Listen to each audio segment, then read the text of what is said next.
Welcome back to the show. I'm Julia Hartley-Brewer. You're with Talk TV, on radio, online and on your smart speaker. Well, we're going to move on from the risks of World War III to the risks of, well, the complete destruction of the humanity on the planet Earth, which seems to be where we are with AI. Rishi Sunak has vowed to keep Britain safe, though, from the dangers of artificial intelligence after a government paper called the technology an existential threat to society. Documents published last night by the government warn that advances in AI will make it cheaper and easier for hackers, scammers and terrorists to attack victims, all within the next 18 months. And in a speech this morning, the Prime Minister promised the UK will lead the way on AI regulation while still harnessing its benefits. Mitigating the risk of extinction from AI should be a global priority alongside other societal scale risks such as pandemics and nuclear war. We're building world-leading capability to understand and evaluate the safety of AI models within government.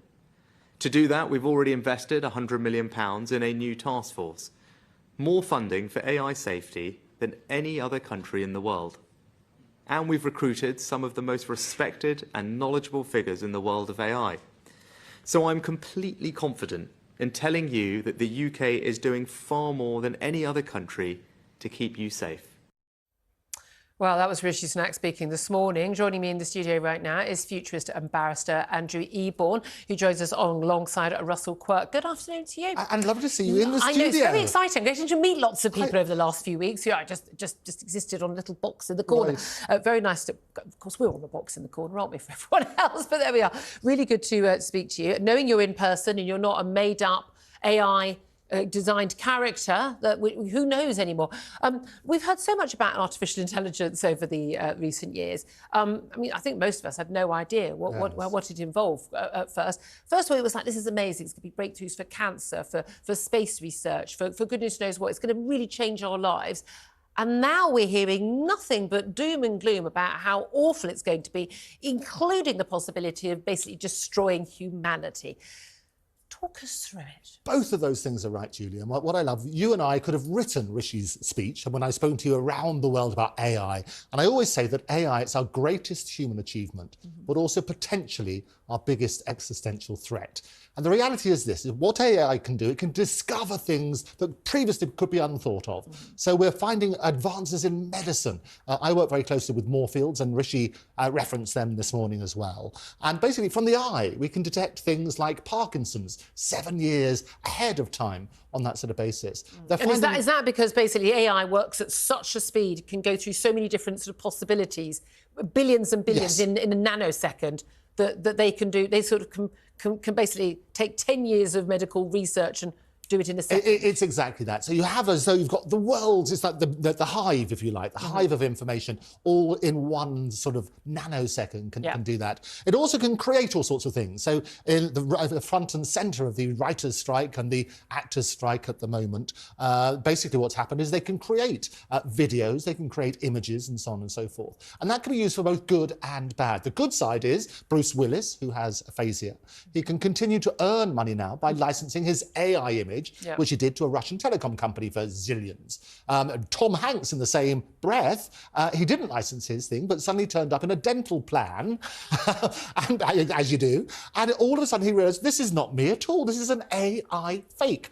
So what we need to look at is the sort of reality about how we can harness it. So it's two sides of the conversation. What Rishi wisely said in his speech today is, I don't want to be alarmist. I don't want people to panic, but at the same time, we have to recognise there are these challenges. It's all very well saying we shouldn't panic. I would say that, as you say, there are loads of really, really positive things that can come out about this. And again, it can revolutionise our healthcare, our knowledge, and I mean, space travel. I mean, goodness knows what. But so many of the people who were involved in the early stages of developing AI, some of the most powerful figures in that industry have kind of got together in recent months going, we're getting a bit worried about this. And even if we do have regulation, well, that's all very well. But I'm picturing, we could be regulating in the UK, in the EU, and maybe in India, in America, whatever.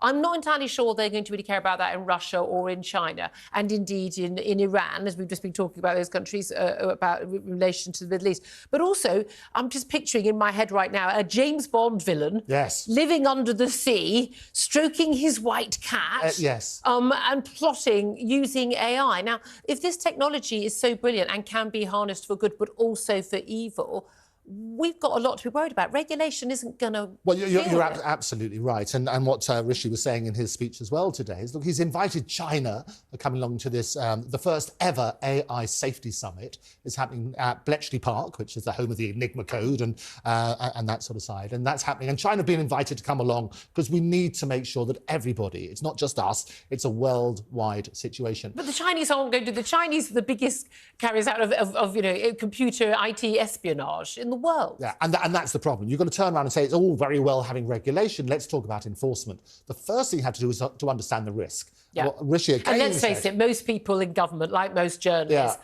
we haven't got science degrees, haven't got computer, we don't really understand it. Yes. And therefore, that's why we're really bad at... They're really bad at regulating things like social media. Oh, they regulate adults when kids are still at risk, etc., etc. Yeah. I mean, I'll give you some examples of the risk. A lot of it's about disinformation. Yeah. So if you not just have fake images, but you can have fake video, there's fake audio which has come out. There's been suggestions that it can... And they are so realistic. They're incredibly realistic. You cannot tell the difference, especially audio. And there's been lots of those sort of situations where you have an audio coming out. I'm not even here. I'm on the Paradise Island right now. This is an AI version of me. They could have made me younger. Oh, there you go. With better hair. Nobody could make you look better, Julia. It's glorious. He can come again. Yeah, it's glorious. I mean, he's blind as a bat, but hey. I love it. But that's the reality. But also what it can give you is immortality. Because I love the idea, the fact that if we record you once, I can promise you the world. If you can basically continue to earn money in your sleep. So if you turn around with every image that's ever been recorded, every soundbite you've ever done could be licensed to people around the world. We've had this with... have the people of the world not suffered enough? Well, but this is the great thing about it. So from the entertainment point of view, I'm an intellectual property lawyer. I talk about this stuff around the world as well. What you're looking at is working out the sensible licensing mechanism. If you know you can earn money in your sleep, and you can get together and make sure the finances are right, that's the way to do it. The actors are worried they're going to do one day's filming, they'll never work again in their life. If you could see Russell Quirk's, I love this, Russell Quirk's face the whole way through this. Are you scared about this stuff? Well, I was smiling because I'm reminiscing about the fake AI Keir Starmer audio that was circling around 2 or 3 weeks ago, where everybody realised very quickly that it was fake because he was decisive and interesting. So, look, the answer to AI, developing itself, which is the problem, insofar as it then becoming kind of overdeveloped and running away with itself, over which we have no control. Can't we just unplug it, Andrew? Well, that's the problem that people said. That basically, the machine could take... Absolutely, the machine could take over. But what they do is rubbish in, rubbish out. And they did say, one of the people say, look, if AI is going to take over the world, what would it do? It would analyse all of the history and work out there's a long history of people using bows and arrows in war and a very short history of using more effective weapons, if you like. So they're unlikely to do that. But we do need to understand. I don't think that's the case at all. I mean, we know lots of sci-fi writing has been about, the robots taking over. Why wouldn't they? They will very quickly realise that we're rather sort of pathetic sort of animal specimens and we're quite illogical and emotional, and we don't make sensible decisions most of the time. Welcome to our lives. Yes. And they're going to say, well, we're much better at this than you. We're going to end up sort of in the Matrix, just sort of plugged in in an egg. I think you're also right on that base. And I think sometimes... I didn't want you to agree with me. I can agree with everything you say, always. But the reality is this. Sometimes the AI can misunderstand. And there's a few examples of that. So, for example, you say, end human suffering. Well, you do the research. Well, hang about, to end an animal's suffering, you put it down. You work on that basis. No, exactly. Wouldn't that be scary? Yeah. I talked to you previously when I was in Carcassonne. Remember, I spoke to you about the AI girlfriend. Yes. And the person who broke into the palace, I've had a couple intent on killing. You've had a couple of those. Yes, they've written to me. He said he broke in because he was told by his AI girlfriend, and that was reminiscent of the film Her, which is a brilliant film. Brilliant film, well worth watching. And this man thinks he's having an intense romantic relationship with a voice in his head who's actually a robot having 2 million, I think 2 million, 20 yes, million absolutely. at the same time. So worth seeing. But this is the thing.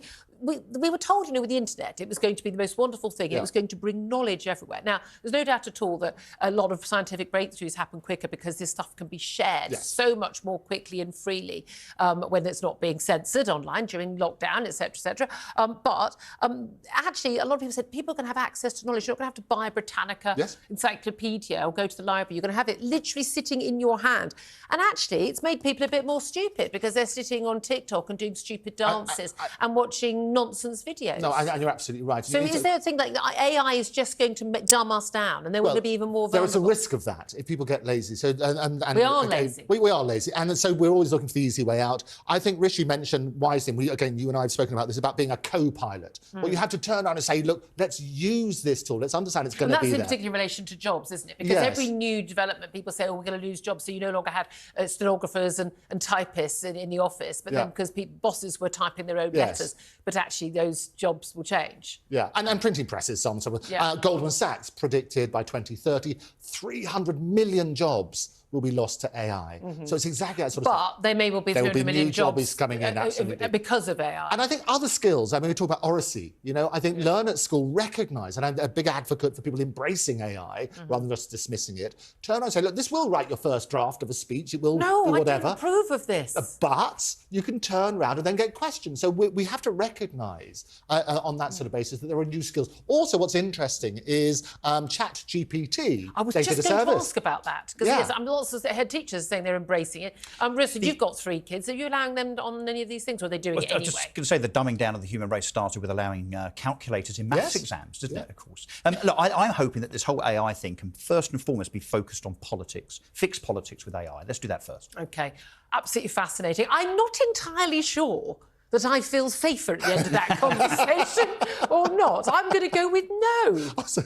But there we are. I think it was nice having you in, Andrew Eborn, barrister and futurist. Best job title going. Thank you so much. And thank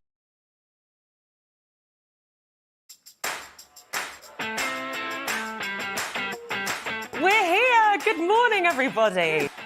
Hope you're well. Thanks for joining us. You're watching The Independent Republic of Mike Graham right here on Talk TV. Welcome to Friday Night with Nadine. Here on Primetime, we like to speak to the business people behind big moments. Good evening, I'm Piers Morgan, uncensored in New York City.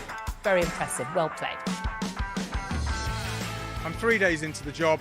What have I done wrong? Yeah. And your face just stared out at me.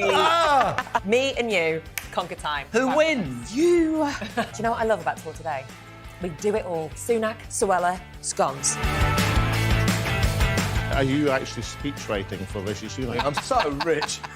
Frankly, I'm going to take the side of boozed up Brits against these pompous What do you mean you're not going to support Mayor Jose Luis No, I am not. Stop pandying to the NIMBYs, to the naysayers and the National Society for the Preservation of the Habitat of the Lesser Spotted Newt. The problem lies in the bureaucracy. It's almost like those highly paid consultants don't really know what they're doing. The first thing they teach you in weather school is never confuse dog walkers with doggers. Twitter, you sons of Can you please reinstate my account? Yeah, Thank you. There's a threat that you'd be worried about. So are you saying that you're being overwhelmed, that you're inundated? We are really working hard for you. We're just asking patients to be patient with us. The one thing Labour would be terrified of if Boris Johnson zoomed back into full focus. Boris Johnson isn't what he was. Most of them seem to have given up. Welcome to the talk. It's really great to be back. My little darlings. Kids think all they have to do is stay at home, be silly, take pictures of everything. Just shut down TikTok then, yeah? Problem solved. Yeah. Problem solved. He's as fit as a butcher's dog. There you go. Who's fit as a butcher's dog? Him. Oh, right. but he's now middle class. 3 of us here, Tess. The knock-on effect is far larger than just CO2. I nearly have empathy when I'm speaking to them. I know now, you're probably going to boot me off the show after saying this now. I've got to say, I'm not a Swiftie. Critics, I'd say me included, got former PMs all over the joint saying things the last few days. They have indeed, yeah. Great first show. You having fun? Oh, a ton of fun. Yeah. King Piers and King Cube. I think it's only room for one king, man. You know what I'm saying? Just because they're skin folk don't mean they're kin folk. When I say I am God, you think I'm joking or not? You tell me. I'm not joking. I'd rather do it on camera. No. No. If it's on camera, we're not doing the interview. Why? We'll explain why. How do you feel about that influence that you have? You better be careful. We're coming for your children there, buddy. About my resignation, yes, I'm going to do. You're going to resign? Yes, because I cannot continue my work. It was a fabulous dinner until you two mooned us. Thank God for Talk TV. It's not only the home of common sense, it's the only place where you get the truth.